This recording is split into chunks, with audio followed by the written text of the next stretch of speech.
My name is Benedict Dellot and I'm a researcher at the RSA.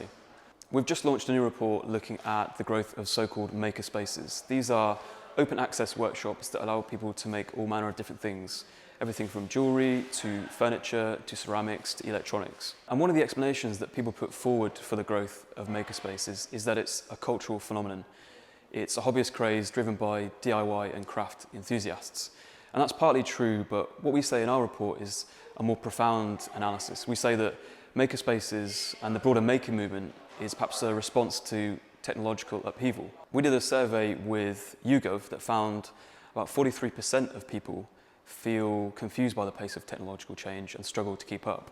And makerspaces are arguably one way for people to gain mastery over technology. And that's why we call the report Ours to Master. And what does that mean in practice? Well, makerspaces can help people to use and understand tools for three purposes. The first is for self-fulfillment. So making has therapeutic effects, but it also gives people a sense of agency. It gives people a sense of control that may be elusive in their day-to-day lives.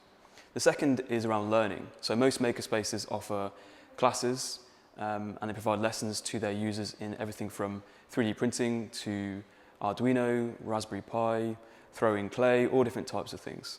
And the third benefit, the third purpose of makerspaces is around enterprise. So most people who use makerspaces actually create objects for themselves, but some, and a growing number, are using these makerspaces to create objects to sell to others. So we've heard of producers of surgical equipment, boat repair technicians.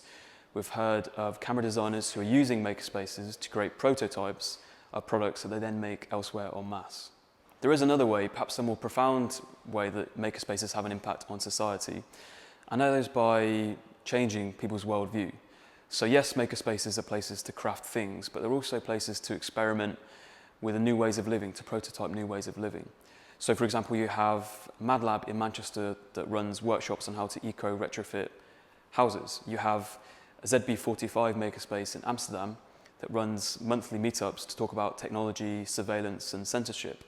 You have the RSA's own circular economy team talking about circular economy principles in the Fab Lab in Bank. None of this is to say that the future is all rosy for makerspaces. We know that some of them are actually closing down due to financial difficulties. We also know that some of them are experiencing difficulties attracting people from particular demographic groups, including women.